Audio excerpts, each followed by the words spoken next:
Oh, I haven't even considered that. I'm not considering that. Just so you're clear, I'm not considering that. But you've done it Don't once I before. wouldn't be a hypothetical in that matter. Do you think I'm an idiot? It's been a great opportunity, but I'm thankful that I ended up here in Baltimore, somewhere I wanted to be. A huge part of my job on this channel is to figure out what storylines you guys care about the most and bring that to you first. And since tomorrow is a very significant day that we are taking very seriously on this channel, the NFL trade deadline, what else would it be? Then I figured I should listen to my followers when I'm literally being bombarded on X, being told to make a video on the Dallas Cowboys, who have honestly just gone from bad to worse. So before we get to the content, we are less than 30,000 subscribers away from getting to 1 million subscribers on this YouTube channel, which is a goal that I honestly never thought I would achieve. My evil twin brother Flight Mike was able to achieve it. We're about to achieve it on this channel. We grew both of those channels from the ground up, and honestly hitting 1 million subscribers as a sports creator is just insane to me. So from the bottom of my heart, I just wanted to thank you guys for all supporting me through this journey. Now that we got all that out of the way, work!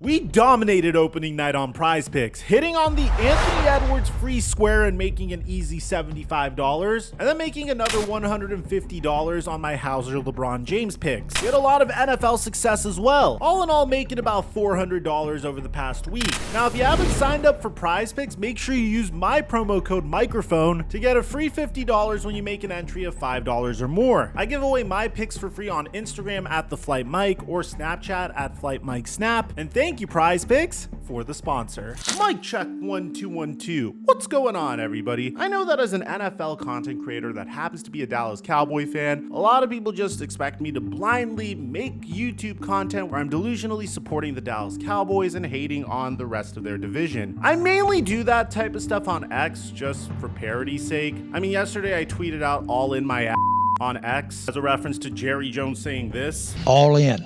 All in, all in. We're all in with these young guys coming up. We're all in with knowing that you have to go. But if you guys have been following this YouTube channel throughout this past offseason, I warned every single Dallas Cowboy fan that this year isn't looking good for us. And you didn't really need to be a genius to determine that. I mean, if you just take a look at the Dallas Cowboys offseason, you could tell that this team wasn't only going to be marginally worse, but significantly worse. I mean, in the offseason, the Dallas Cowboys made significant changes, and they were really handicapped in regards to what they could do, primarily because of the cap hit of Dak Prescott's previous contract. This past offseason, the Cowboys lost Dan Quinn, Tony Pollard, Tyron Smith, Tyler Biadasz, Dorrance Armstrong, Dante Fowler, Neville Gallimore, Jonathan Hankins, Stephon Gilmore, Noah Ibginigan, and Jaron Kearse. 4 of those players all left with Dan Quinn to join the Washington Commanders. Hell, one of our greatest assistants, Joe Witt Jr., also left with Dan Quinn, which was my favorite to be the defensive coordinator of the Cowboys. So when you take a look at all of these changes that the Cowboys made, and coupled with the fact that the Cowboys didn't really make that many positive changes in the offseason, it didn't take a genius to figure out that this year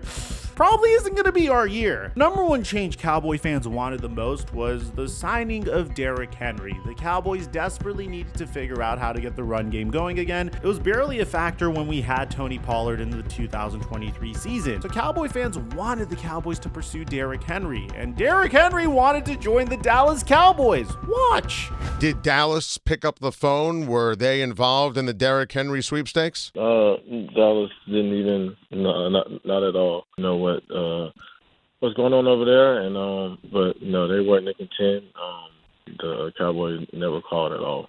Wow, never even picked up the phone. Now, were they on your radar as you're going through the process, or did that surprise you? I'm stunned hearing that the Cowboys never even picked up the phone. That's a great organization, I mean, it's been a great opportunity, but I'm thankful that I ended up here in Baltimore, somewhere I wanted to be. And Jerry Jones's reason for not signing Derrick Henry is preposterous. It's beyond whether or not we have Derrick Henry or not. Derrick Henry is having a career year. I don't know if he'd be having that career year in our situation. And that's really something you really do have to look at.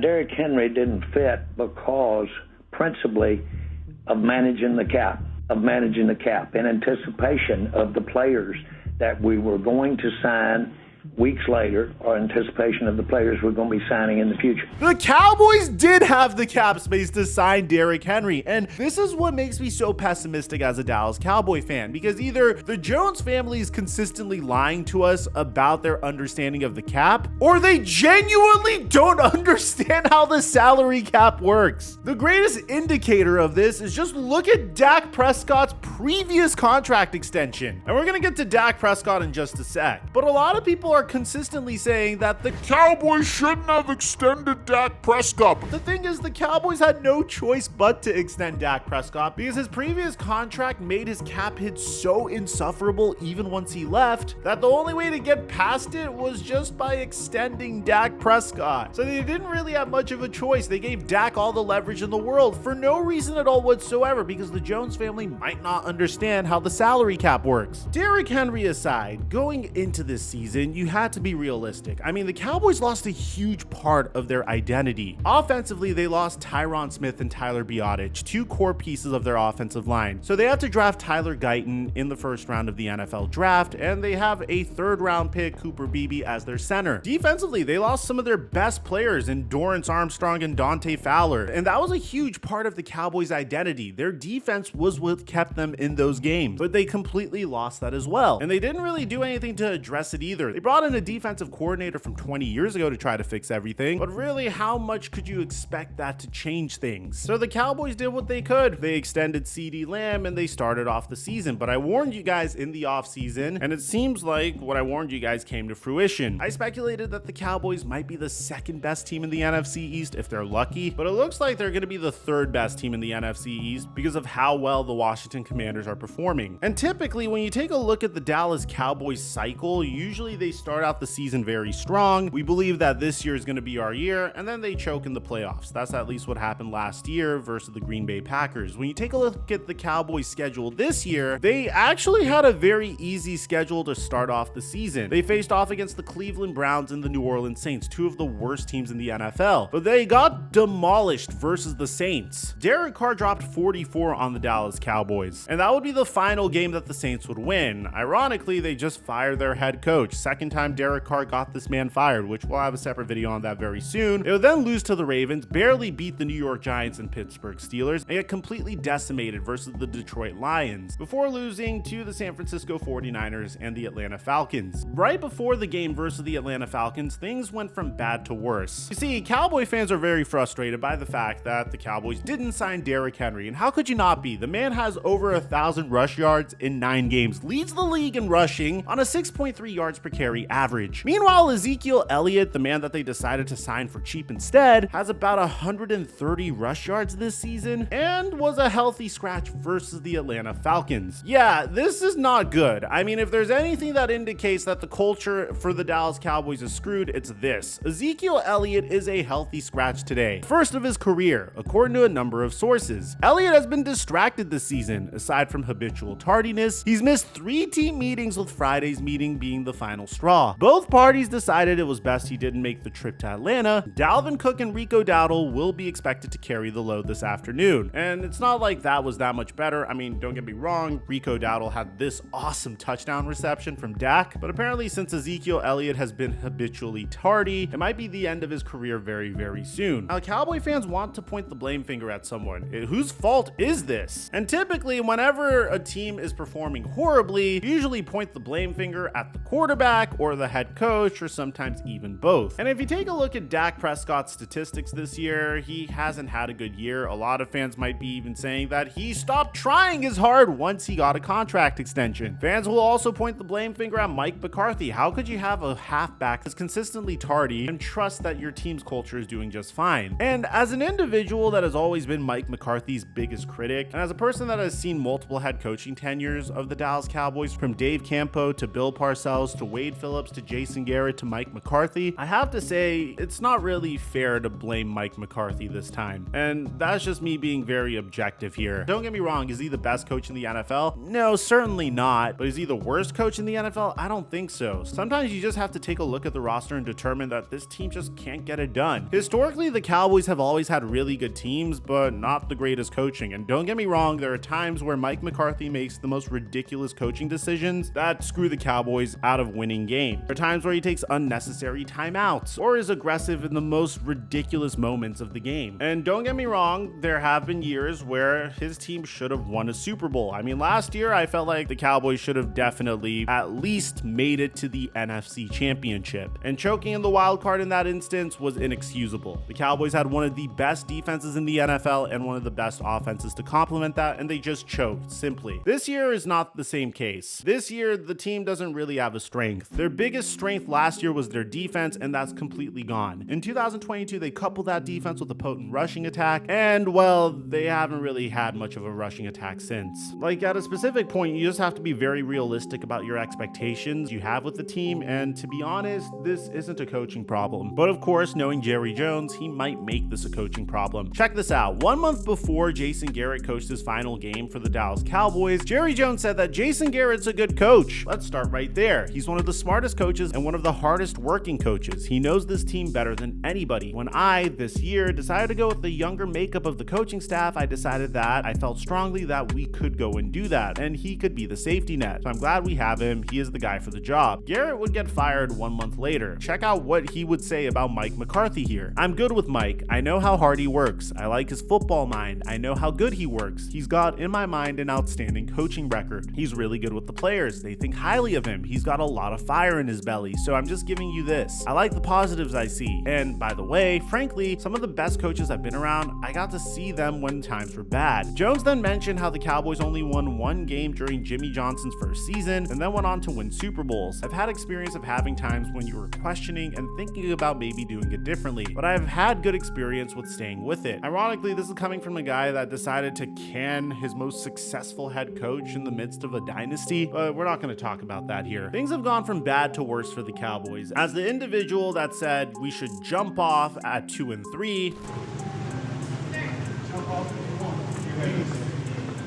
was caught on national TV saying that we suck. And things would go from bad to worse for the Cowboys because Dak Prescott would injure his hamstring versus the Atlanta Falcons. And then Ari Meirov, Adam Schefter, and Ian Rappaport would report that Dak is expected to miss multiple weeks with a hamstring injury per NFL Network, which means that Cooper Rush or Trey Lance will start in upcoming games against Philadelphia, Houston, and possibly Washington, and maybe beyond for the 3-5 Cowboys. Not ideal. I love the top comments of this. Welcome new hire Ezekiel Elliott at McDonald's is crazy. But if I'm remaining objective, I mean, even if we had Dak under center, I didn't feel confident that the Cowboys could win these games. And this is just being as realistic as possible. There is an issue with the Dallas Cowboys game plan. You can't just look at Dak Prescott and CeeDee Lamb and expect them to throw the football 40 to 50 times a game and be competitive. Dak isn't that type of quarterback. Dak has always been a high-end game manager that will fuck up big games for you, and that's just being realistic. I love Dak Prescott as a person. I'm really happy for his career success, but when you have Dak there and you're putting the game on his shoulders consistently and you don't support him with a good defense and a good run game, he just won't be able to get it done. You couple that with the fact that he's the highest paid quarterback in the NFL, with the second highest paid wide receiver in the NFL, and I honestly don't see the Cowboys being competitive for that much longer in the Dak Prescott era. I feel like last year may have been the final chance for the Cowboys to do something with Dak Prescott under center, and unfortunately they choked versus the Green Bay Packers. I think maybe in 2 years from now, you could see the Cowboys possibly make some noise in the wild card rounds, but that cap hit with Dak and CD is just so massive. And then you have a huge question about Micah Parsons and how you're going to retain him. And once you do retain him, 67% of your cap space go to Dak, CD, and Micah. It just seems very difficult to imagine the Cowboys being competitive in this division for the foreseeable future. Fans might be thinking, what if the Cowboys move on from Dak Prescott, which which they can't. He has a no trade clause, so he's gonna have to approve any team that he decides to get traded to, which means that the Cowboys won't have that much leverage in any trade, and they're stuck with him until 2029. So really, the only hope that the Cowboys should have for this season is pretty much put in Trey Lance or Cooper Rush, lose out as much as you possibly can, and get a high draft pick, and maybe address some of your needs with that high draft pick. I'm not saying they should draft a quarterback this year, because they can't. Once you signed Dak Prescott to that extension, you kind of committed to him for the foreseeable future. In terms of coaching, I really don't know of a single head coach that could turn this roster around. In the offseason, I said I would love for Bill Belichick to come here and fix as many problems as he possibly could, but I don't even think Bill Belichick could fix this roster. So the Cowboys are pretty much stuck with this roster for the foreseeable future. They got significantly worse in the offseason, and it's not going to look that much better. I mean, before a possible Micah Parsons extension, the Cowboys are projected to have $25.6 million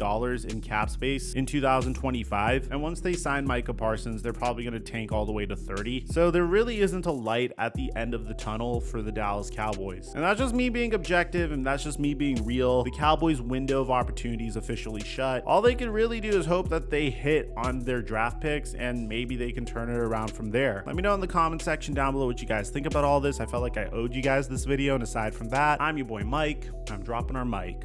Until our next upload.